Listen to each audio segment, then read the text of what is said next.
अच्छा बच्चों, हम शुरू करते हैं एमसीक्यू सिंगल एंट्री। ठीक है ना। पहला एमसीक्यू है under the net worth method. Net worth कहते हैं ऑनर्स इक्विटी, यानी capital is also called as net worth. The net profit is calculated by comparing beginning and ending balance of capital, capital start और capital end. तो आपका जो mix single entry होता है वहां सेल बिल का चक्कर आता है, लेकिन चूंकि आपके कोर्स में मिक्स सिंगल एंट्री नहीं है, नेटवर्थ मेथड है खाली, तो इसमें क्या होता है आपका कैपिटल अपॉन कैपिटल होगा। ठीक है ना। The system in which accounting records are not kept strictly according to the double entry principle of bookkeeping. The system in which accounting records are not kept strictly according to the double entry principle of bookkeeping, कि जहां पे आप double entry यानी journal entry नहीं बनाते, क्या कहलाता है वो आपका सिंगल एंट्री। ठीक है। सिंगल एंट्री आप जर्नल बनाते ही नहीं, डायरेक्ट डायरेक्ट काम सर वापस से समझाएं, फर्स्ट से प्लीज वापस से समझा दें, सॉरी। फर्स्ट वाली ये थी आपकी कि नेटवर्थ मेथड कौन सा होता है आपका, कैपिटल वाला मेथड। ठीक है। दूसरा होता है मिक्स सिंगल एंट्री, सेल वाली जो आपके कोर्स में नहीं है इंटर। तो नेटवर्क मेथड में क्या होता है, कैपिटल टू कैपिटल चेक करते हैं ना, capital ending plus drawing less capital start addition investment. तो कैपिटल वाला मेथड कहलाता है, कैपिटल अपॉन कैपिटल। ठीक है। दूसरा है the system in which recording are not kept strictly, यानी जर्नल नहीं मेंटेन होता। तो कौन सा सिस्टम कहलाता है, डबल एंट्री जहां नहीं बनती, क्या कहलाता है, सिंगल एंट्री कहलाता है। नंबर 3, सर डबल एंट्री क्या होती है? जर्नल को डबल एंट्री कहते हैं ना। डबल एंट्री आपकी जर्नल एंट्री कहलाती है। सही, जहाँ एक डेबिट एक क्रेडिट डबल साइड होती है ना ट्रांजेक्शन, डुअल एस्पेक्ट्स होता है ट्रांजेक्शन, वो डबल एंट्री कहलाती है। Number 3, in single entry system it is not possible to prepare trial balance. Single entry में ट्रायल बैलेंस नहीं बनता, क्योंकि अब जर्नल बनाते ही नहीं है। जब जर्नल नहीं बन रहा उससे लेजर नहीं बनेगा, लेजर नहीं बनेगा उससे ट्रायल बैलेंस नहीं बनेगा। ठीक है ना। तो आप जर्नल एंट्री का रिकॉर्ड मेंटेन करते ही नहीं है single entry system. Next, under single entry system information relating to the expense must be ascertained from the analysis of cash book. ठीक है। यानी सारे खर्चे वर्चे आप कहाँ से उठाते हैं, कैश बुक से उठाते हैं, किसके अंदर, single entry system. Next, in appearance the statement of affairs is similar to भाई बैलेंस शीट का दूसरा नाम होता है statement of affairs single entry का। सिंगल एंट्री में बैलेंस शीट नहीं लिखते वर्ड यूज, हम क्या वर्ड यूज करते हैं वहां पे, statement of affairs word use करते हैं। Next, in single entry system profit is calculated as, तो इसका पूरा फॉर्मेट होता है, कैपिटल एंड में ड्राइंग ऐड करते हैं, लेस करते हैं, कैपिटल एट स्टार्ट और एडिशनल इन्वेस्टमेंट। तो क्या आ जाता है आपके पास, नेट प्रॉफिट या नेट लॉस आ जाता है। सही है। नंबर बी ये पूरा फॉर्मेट है। नंबर 7 पे आते हैं, net worth of an organisation means the excess of its total assets over total liability, यानी assets minus liability is equal to capital आता है ना। कि अगर बोलो asset is equal to liabilities plus capital, तो एसेट में से अगर मैं कैपिटल माइनस लायबिलिटी माइनस करूंगा तो क्या आ जाएगा, कैपिटल। एसेट में से कैपिटल माइनस करूंगा तो क्या आ जाएगी, लायबिलिटी आ जाएगी। तो नेटवर्थ का दूसरा नाम आपका कैपिटल होता है।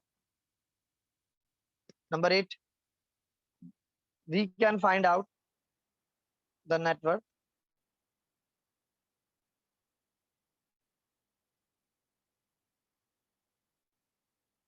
we can find out the net worth of the business both at the beginning and at the end of the year in single entry system by preparing of what, statement of affairs। कैसे, we can find out the net worth of the business, यानी capital find out कैसे करते हैं business in beginning at the end of the year in single entry system।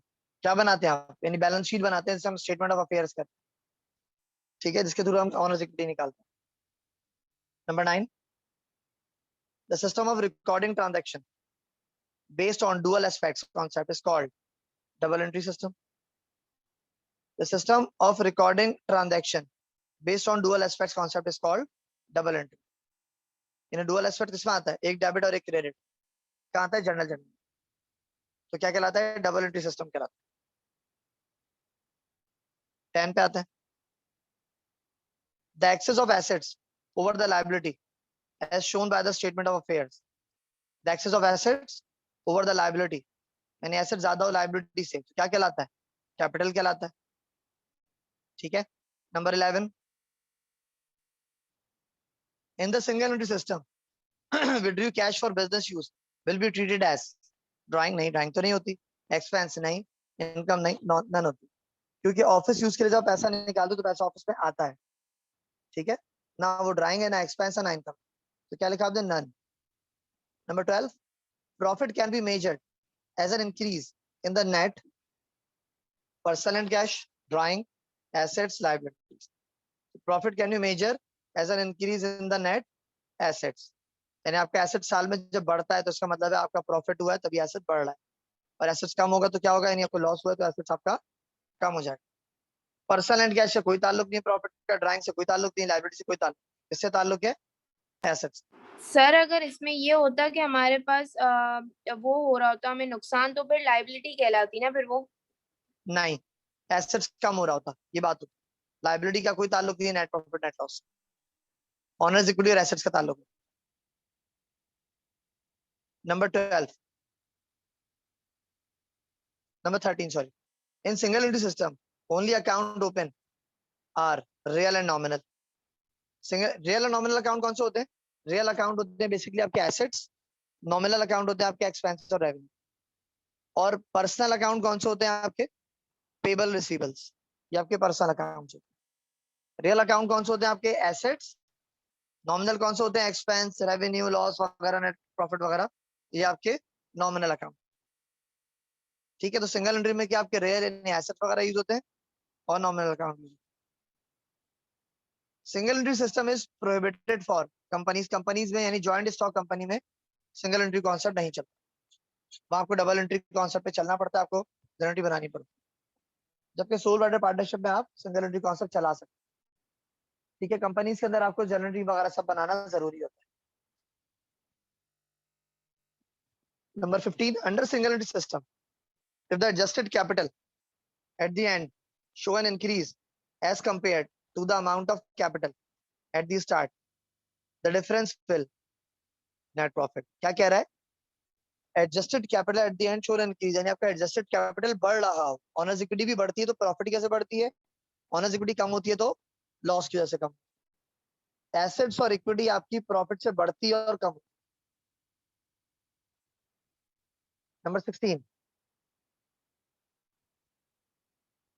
Single entry system is normally practice in the sole proprietorship along with partnership, यानी single entry जो होता है sole proprietor partnership में use होती है, company में नहीं है, कंपनी से ऐसा कोई ताल्लुक नहीं होता।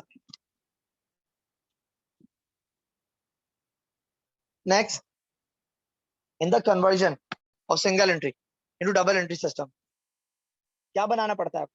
अगर आप सिंगल एंट्री से डबल एंट्री पे जा रहे हैं तो अव्वल तो आपके पास डेटा है नहीं, आपके पास बैलेंस शीट, उस बैलेंस शीट को आप ओपनिंग एंट्रीज में कन्वर्ट करते हैं पहले। ठीक है, उसके बाद फिर आप जनरल एंट्री वगैरह बनाना शुरू करते हैं। अगर आपको आप ये चाह रहे हो कि आप सिंगल एंट्री से डबल एंट्री पे आ जाए, जनरल मेंटेन करना शुरू, तो जो बेसिक रिकॉर्ड आपके पास आता है पहले ओपनिंग एंट्री शुरू करो। सही है, सारे ऐसे डेबिट लायबिलिटी के, then you start with the capital. Number 18, a system of bookkeeping in which is a rule only records of cash and personal accounts are maintained in single entry। Cash और personal account का use होते हैं double entry में, single entry में non trading asset cash. तो भाई single entry में आपके कैश और पर्सनल अकाउंट यूज होते हैं।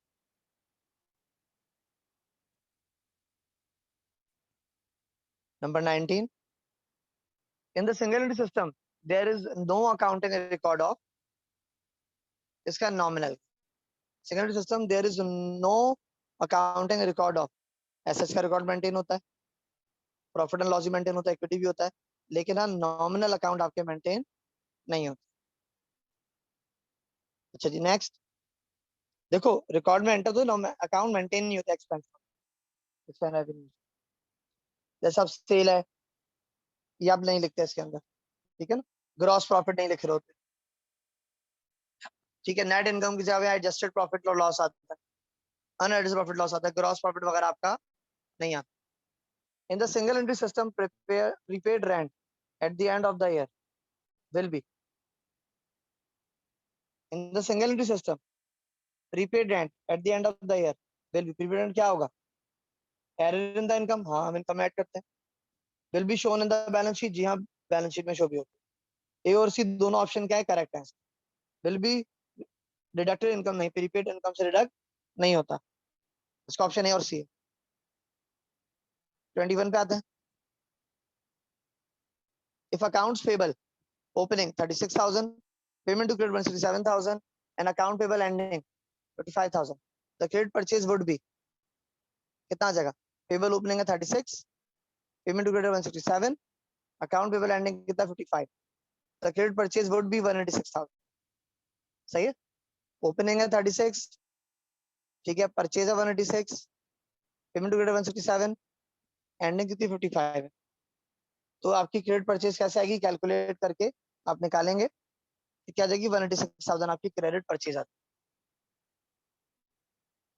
If a firm capital at start 60,000, capital at 90,000, drawing 6,000, and additional investment 12,000, gross profit will be. तो ये तो पूरा फॉर्मेट यूज होगा. कैपिटल 10 90,000 है, इस पर ड्राइंग 6,000 ऐड करेंगे, 96,000 आ जाएगा. लेस करेंगे कैपिटल एट स्टार्ट और एडिशनल इन्वेस्टमेंट 60 प्लस 12 72 लेस करेंगे. 96 माइनस 72 कितना आ जाएगा? 24,000. ठीक है. कैपिटल 10 90 प्लस 6 96 माइनस 60 96 माइनस 60 कितना आ जाएगा? 36 36 माइनस 12 कितना आ जाएगा? 24.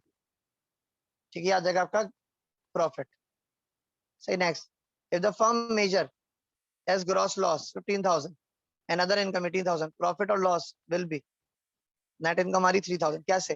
ग्रॉस लॉस है 15,000. क्या कह रहे हो बेटा? 22 वाला समझ नहीं आया. देखो 22 तो फिक्स सिंपल चीज है ना भाई.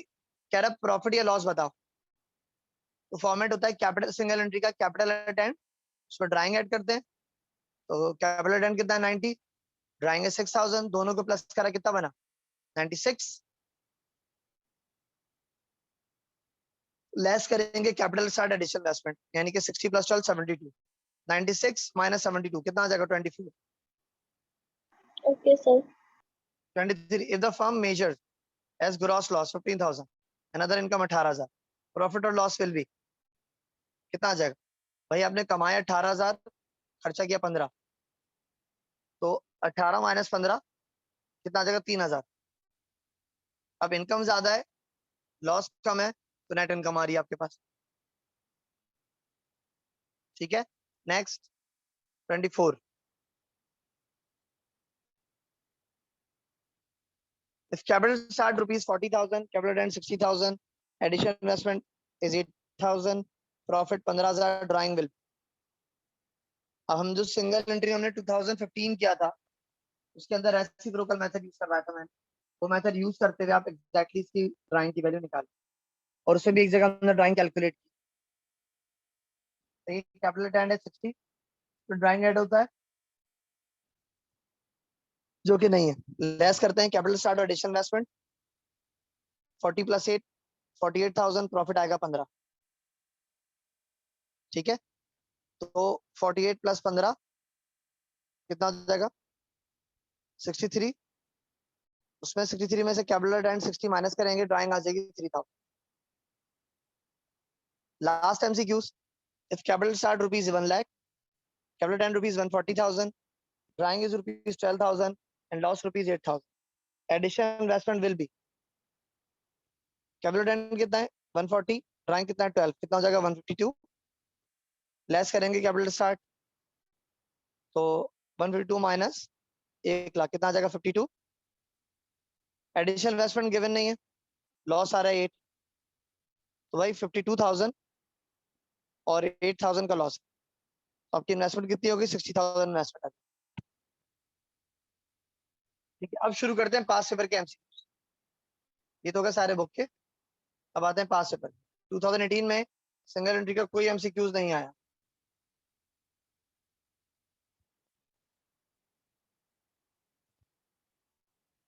सेवनटीन में सिर्फ 2 थे. अच्छा जी. If the opening capital is rupees 4125, ending capital 2830, drawing 825, then net income loss will be. वही पूरा फॉर्मेट है. Capital 10 2830 plus 825, drawing minus capital at start 4125, तो नेट इनकम आएगी माइनस करने के बाद 47, यानी 2830 प्लस 825 माइनस 4125, कितना आ जाएगा 470, क्या आ जाएगी नेट इनकम आ जाएगी।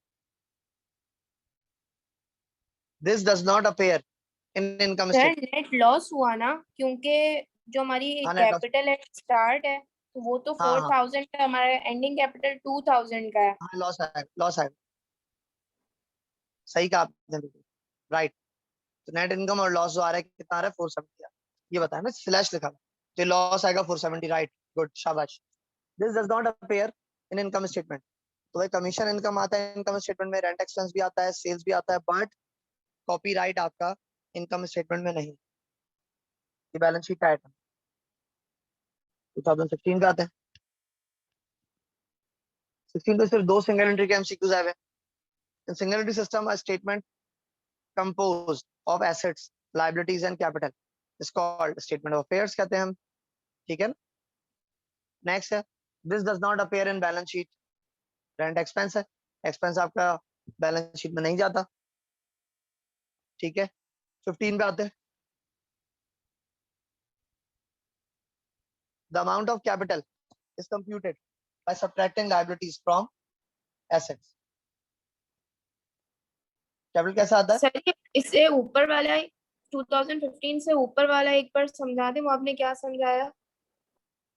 ये वाला देखो, ये लिखा हुआ है द बैलेंस शीट में क्या आता है, बिल्डिंग आती है, कैश आता है, गुडविल आती है, एक्सपेंस तो बैलेंस शीट में नहीं आते, expense is a part of income statement, right और wrong? Income statement, statement profit loss Okay. कहूं तो एक्सपेंस आपके वहां रिकॉर्ड होते हैं ना, बैलेंस शीट में तो नहीं आते, ठीक है। Number 15, 2015, number 1, the amount of capital is computed by subtracting liabilities from assets. The amount of capital computed by subtracting liabilities from assets. सही, एसेट में से लायबिलिटी माइनस करो क्या आ जाता है, कैपिटल आ जाता है। This is an intangible asset, क्या कहलाती है, गुडविल आती है, क्या आती है, गुडविल आती है, सही है। फिर दिस इज अ लायबिलिटी, क्या कहलाएगा, advance from customer, this is a liability, क्या कहलाएगी, एडवांस फ्रॉम कस्टमर आपकी liability.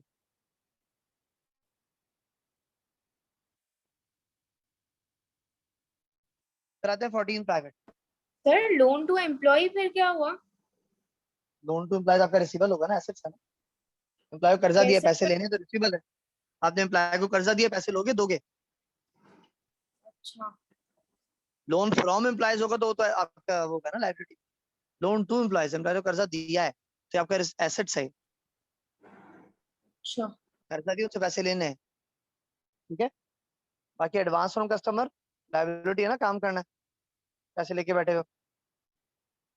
Next, capital ten plus drawing minus profit, क्या आ जाएगा, कैपिटल एट स्टार्ट, एंडिंग में ड्राइंग करो, एड, टोटल आता है, लेस करते हैं कैपिटल स्टार्ट एडिशन इन्वेस्टमेंट, तो प्रॉफिट या लॉस आता है।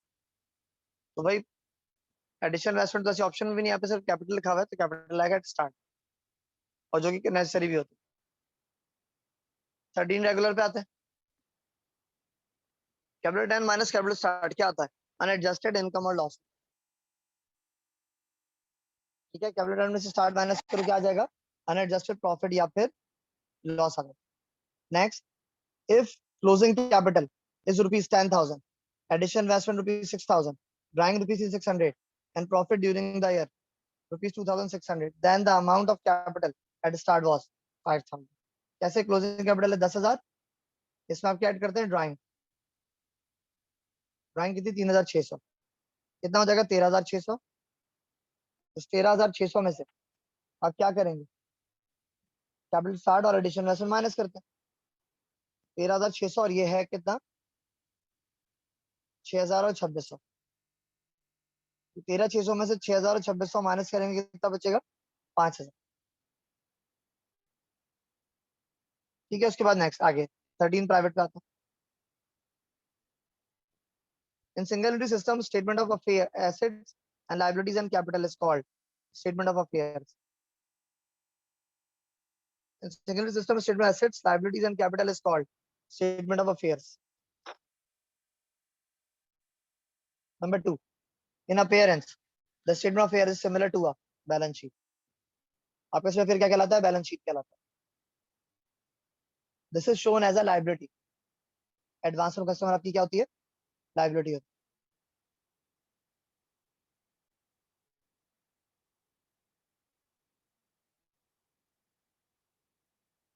There is statement of assets and liabilities prepared under single entry system is called statement of affairs. A statement of asset and liability prepared under single entry system is called statement of affairs. उसके बाद है this is shown as a liability.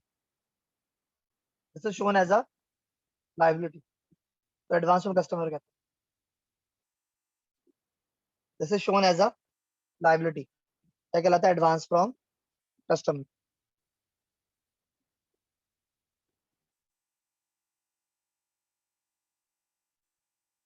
फिर capital return minus gross profit plus drawing. Capital return minus gross profit plus drawing. Capital return profit add करते हैं, sorry drawing add करते हैं, और capital start करते हैं माइनस करते हैं तो क्या आता है? ग्रॉस प्रॉफिट आता है. अब अगर हम ये करेंगे कैपिटल रिटर्न में से ग्रॉस प्रॉफिट माइनस करके ड्राइंग ऐड करेंगे तो क्या आ जाएगा? कैपिटल ऐड स्टार्ट आ जाएगा. ठीक है. Statement of affair shows capital purchase sale expense. तो भाई परचेज सेल एक्सपेंस तो आपका प्रॉफिट लॉस का आइटम होता है. कैपिटल एसेट लायबिलिटी आपकी स्टेटमेंट ऑफ अफेयर्स या फिर बैलेंस शीट का item. these are intangible assets. Automobile fix asset, tool fix asset, fixture fix asset, goodwill आपकी इंटेंजिबल एसेट. नेक्स्ट 11 प्राइवेट पे आते हैं. In appearance the statement of affairs is similar to a balance sheet. In appearance the statement of affairs is similar to a balance sheet. Next, in single entry system, statement of assets, liabilities and capital is called statement of affairs. ठीक है. अभी simple है, repeat हो रहा है. Goodwill is intangible assets 2010. Last year पे आते हैं. Opening statement of affairs is usually prepared to find out the figure of. Opening statement of affairs usually prepared to find out the figure of. हम क्यों बनाते हैं opening? Capital start निकालते हैं, start और एट एंड निकालते हैं. Single entry पहले क्या निकलता है? कैपिटल स्टार्ट और कैपिटल एट एंड. ठीक है ना. तो कैपिटल एट द बिगिनिंग निकालने के लिए हम ओपनिंग स्टेटमेंट में बनाते हैं. उसके बाद नेक्स्ट है, if some additional capital, fresh capital rupees 5,000 injected during the year, closing capital क्या हो जाएगा? अगर आप एडिशनल कैपिटल 5,000 से इंजेक्ट करेंगे, ठीक है, during the year, closing capital क्या हो जाएगा? 5,000 से डिक्रीज हो जाएगा. एक मिनट. इफ सम एडिशनल कैपिटल, हाँ सही है. क्या हो जाएगा? क्लोजिंग कैपिटल 5,000 से डिक्रीज हो जाएगा. सर डिक्रीज क्यों होगा? कैलकुलेशन कर लो, समझ में आ जाएगा. क्योंकि आप फॉर्मेट में से लेस करते हैं. यार एक मिनट, मुझे थोड़ा कंफ्यूजन. Let me check. देखो कैपिटल टेंड होता है हमारे पास, नहीं निकालते हैं. Opening capital plus additional investment total आता है. लेस करते हैं ड्राइंग वगैरह कुछ भी, तो क्या होता है? नहीं, opening plus additional investment plus net profit less drawing. तो एडिशनल ऐड होगा तो कैपिटल टेंड तो इंक्रीज होना चाहिए. क्लोजिंग ठीक कैपिटल है विल सर. इंक्रीज होगा, डिक्रीज नहीं होगा. सही है. ये 5 ईयर में गलत लिखा हुआ.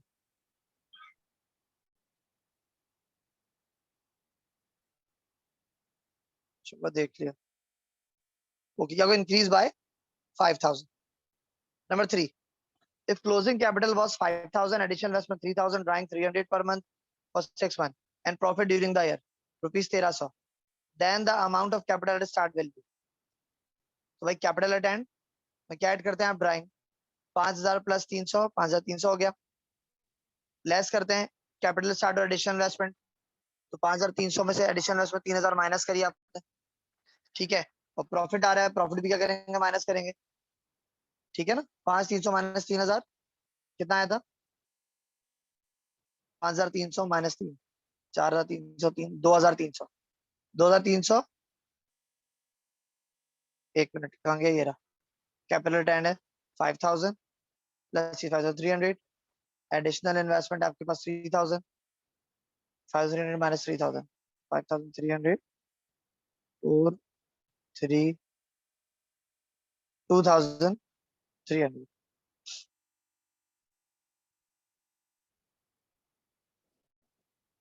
अच्छा ड्राइंग मैंने देखा नहीं, 300 पर मंथ लिखा 6 महीने की, तो कितना होगा 3 6 9 12 15 18, तो 5000 प्लस 18 तो कितना 6800, 6800 माइनस 3000 कितना आया 5000 3800 माइनस 1300 कितना आ जाएगा 2500 आपका क्या आ जाएगा कैपिटल एट स्टार्ट आ जाएगा। चौथे पे आते हैं, 5 से 2 बचे MCQ last. Capital 10 minus capital start, ये सेम आ रहा है, रिपीट हो रहा है। अनएडजस्टेड प्रॉफिट लॉस आएगा। Unearned income is shown in the balance sheet as current liability.